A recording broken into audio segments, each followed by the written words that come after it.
చూస్ country delight, live better. ఇప్పుడే country delight app ని download చేసుకోండి.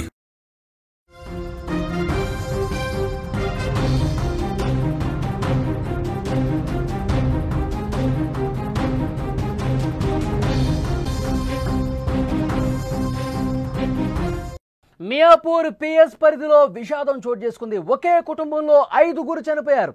అనుమానాస్పద స్థితిలో మరణాలు ఉన్నాయి. మృతులు లక్ష్మయ్య, వెంకటమ్మ, అల్లుడు అనిల్, కూతురు కవిత, మనవరాలు అప్పు. కర్ణాటకలోని గుల్బర్గాకు చెందిన వాళ్ళు వీళ్ళందరూ. చిన్నారి ప్రాణం తీసి అంతా ఆ తర్వాత ఆత్మహత్య చేసుకున్నట్టుగా అనుమానం వస్తోంది. మియాపూర్ పిఎస్ పరిధిలో పెను విషాదం ఘటన ఇది. ఒకే ఇంట్లో 5గురు చనిపోయారు. అనుమానాస్పద స్థితిలో వారి మరణాలు కనిపిస్తున్నాయి. మియాపూర్లోని మక్తా మెహబూబ్ పేటలో ఈ ఘోరం వెలుగు చూసింది. మృతులు లక్ష్మయ్య, వెంకటమ్మతో పాటు అల్లుడు అనిల్, కూతురు కవిత, మనవరాలు అప్పు. చిన్నారి ప్రాణం తీసి ముందుగా తర్వాత ఆ కుటుంబం మొత్తం విషం తాగి ప్రాణాలు తీసుకున్నట్టుగా అనుమానం వ్యక్తం చేస్తూ ఉన్నారు. ఈ కుటుంబం కర్ణాటకలోని గుల్బర్గా ప్రాంతానికి చెందిన వాళ్ళుగా తెలుస్తుంది. ఇక్కడికి వచ్చి పనులు చేసుకుంటూ బతుకుతున్నారు. లక్ష్మయ్యతో పాటు కుటుంబం మొత్తం కూలీ పనులు చేసుకుంటూ వాళ్ళ జీవనం కొనసాగిస్తున్న పరిస్థితుంది. లక్ష్మయ్య, వెంకటమ్మలకు కవిత రెండో కుమార్తె. బుధవారం రాత్రి వీరు బలవన్మరణానికి పాల్పడ్డట్టుగా తెలుస్తోంది. ఈ ఘటనతో మియాపూర్ ప్రజలు ఒక్కసారిగా ఉలిక్కిపడ్డ పరిస్థితి ఉంది. వారంతా కూడా ఒకే కుటుంబానికి చెందిన వారు కావడంతో తీవ్ర చర్చనీయాంశమైంది ఈ ఘటన. అసలు ఎందుకు ఈ విధంగా చేసుకున్నారు? వీరి ఆత్మహత్యకు కారణం ఏంటి? ఆర్థిక సమస్యలు ఏమైనా కారణమా, లేకపోతే ఇతర రీజన్స్ ఏమైనా ఉన్నాయా? అన్ని కోణాల్లో పోలీసులు దర్యాప్తు మొదలుపెట్టారు. వీళ్ళంతా అసలు ఎందుకు చనిపోయారు, దీనికి కారణం ఏంటన్న విషయానికి సంబంధించి పోలీసులు లోతుగా విచారిస్తున్నటువంటి పరిస్థితి. ఈరోజు తెల్లవారుజామున ఈ ఘటన ఒక్కసారిగా వెలుగులోకి రావడంతో ఆ కాలనీ వాసులే కాదు, ఆ పేటలో ఉన్న వాళ్ళందరూ ఒక్కసారిగా షాక్ అయిపోయారు. వెంటనే పోలీసులకు సమాచారం ఇచ్చారు. పోలీసులు వచ్చి చూస్తే వీళ్ళందరూ ఆత్మహత్య చేసుకున్నట్టుగా పోలీసులు ప్రాథమికంగా నిర్ధారించిన పరిస్థితి.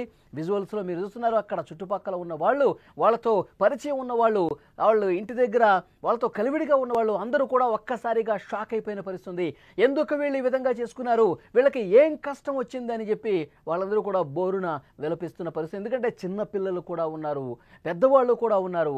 అందరూ కూడా ఒక్కసారిగా ఆత్మహత్య చేసుకుని చనిపోయేంత కష్టం ఎందుకు వచ్చింది? వీళ్ళందరూ కూడా ఎంతో బాగుండేవాళ్ళు కదా, ఎంతో బాగా మాట్లాడేవాళ్ళు కదా, ఎలాంటి వివాదాలు లేవు కదా, వీళ్ళు ఎందుకు ఈ విధంగా చేసుకున్నారు? వీళ్ళకి నిజంగా ఏమైనా సమస్యలు ఉన్నాయా, లేకపోతే ఈ మరణాల వెనక ఇంకో కోణం ఏదైనా ఉందా, ఇంకొక కారణం ఏమైనా ఉందా అని పోలీసుల ముందు వాళ్ళు బావురమంటూ విలపిస్తున్న పరిస్థితి. ఎందుకంటే నిన్నటి వరకు కూడా ఆ కుటుంబం, వాళ్ళ పిల్లలు కావచ్చు, వాళ్ళు కావచ్చు, ఎంతో మంచిగా ఉన్నటువంటి కుటుంబం, ఎప్పుడు మాట్లాడుతూ ఏ విషయం ఉన్నా పంచుకునే కుటుంబం, ఎందుకు ఇంత కష్టం వచ్చిందా, వాళ్ళు ఎందుకు ఈ విధంగా చేసుకున్నారని కూడా వాళ్ళు తమ బాధని ఆపుకోలేకపోతున్నారు. అక్కడికి వచ్చినటువంటి పోలీసులకి వాళ్ళతో ఉన్నటువంటి ఆ విషయాలను కూడా పంచుకుంటున్నారు. వాళ్ళు ఏ విధంగా ఉండేవాళ్ళు చెప్పుకుంటున్నారు. విజువల్స్లో మీరు చూడొచ్చు. పోలీసులు అన్ని కోణాల్లో కూడా దర్యాప్తు చేస్తున్నారు, డీటెయిల్స్ తీసుకుంటున్నారు. వీళ్ళకి సంబంధించిన కుటుంబ సభ్యులు ఇంకా ఎవరైనా హైదరాబాద్లో ఉన్నారా, వీళ్ళకి సంబంధించిన మనుషులు ఇక్కడ ఇంకెవరైనా ఉన్నారా అని దర్యాప్తు చేస్తూ ఉన్నారు. వాళ్ళకి సంబంధించిన ఫోన్లు తీసుకొని పరిశీలిస్తూ ఉన్నారు.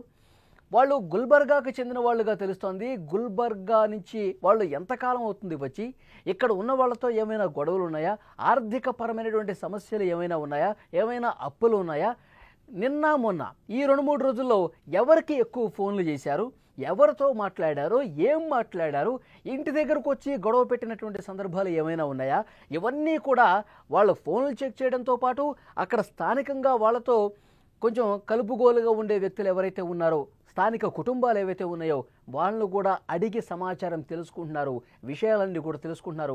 వాళ్ళకి సంబంధించిన సమాచారం పూర్తిగా వాళ్ళు నోట్ చేసుకున్న పరిస్థితి. దర్యాప్తు ఆల్రెడీ ప్రారంభమైంది. ఈ తెల్లవారుజామున ఒకే కుటుంబానికి చెందిన 5గురు ఆత్మహత్య చేసుకొని చనిపోయారన్న వార్త రాగానే ఒక్కసారిగా మక్తా మెహబూబ్పేట్ పూర్తిగా విషాదంలో మునిగిపోయిన పరిస్థితి. ప్రతి ఒక్కరూ కూడా అక్కడికి వచ్చి చూస్తూ ఉన్నారు. పోలీసులు ఈ దర్యాప్తులో ఈ సాయంత్రానికి కొలుక్కొచ్చే అవకాశం కనిపిస్తుంది. కేసు కూడా దీనికి ప్రధాన కారణం ఏంటో కూడా తెలిసే అవకాశం కనిపిస్తుంది. కానీ ఈ వార్త బయటకు వచ్చిన తర్వాత అక్కడ ఉన్నటువంటి స్థానికులందరూ కూడా షాక్ అయిపోయారు. నిజంగా ఇక్కడ ఎంతో ప్రశాంతంగా ఉండే ఏరియా ఇది, ఎలాంటి గొడవలు ఏమీ జరగనటువంటి ఏరియా ఇది, ఎలాంటి విషాదకరమైన పరిస్థితులు ఏరియాలో కనిపించేవి కాదు. ఈ తెల్లవారుజామున ఈ ఘటన విని వీళ్ళంతా సూసైడ్ చేసుకొని చనిపోయారు అని వార్త తెలిసి అక్కడ స్థానికంగా ఉన్న అందరూ కూడా షాక్ అయిపోతున్నటువంటి పరిస్థితి ఉంది. సో పోలీసులు ఆల్రెడీ దర్యాప్తు చేస్తున్నారు. విజువల్స్లో కూడా మీరు చూస్తున్నారు. మరొక ముఖ్యమైన విషయం ఏంటంటే ఒక చిన్న పాప కూడా ఉంది. ఆ చిన్న పాపని ముందుగా చంపేసి 2 సంవత్సరాల పాప, ఆ పాపను ముందుగా చంపేసి తర్వాత అందరూ విషం తాగు లేదంటే విషం ఆ ఫుడ్లో కలుపుకొని తీసుకొని ఈ విధంగా ఆత్మహత్యకు పాల్పడినట్టుగా ప్రాథమిక సమాచారం వస్తోంది. కానీ చాలా దారుణంగా విషయంగా దీన్ని చూడాల్సిన అవసరం ఉంది. పోలీసులు దర్యాప్తు చేస్తున్నారు.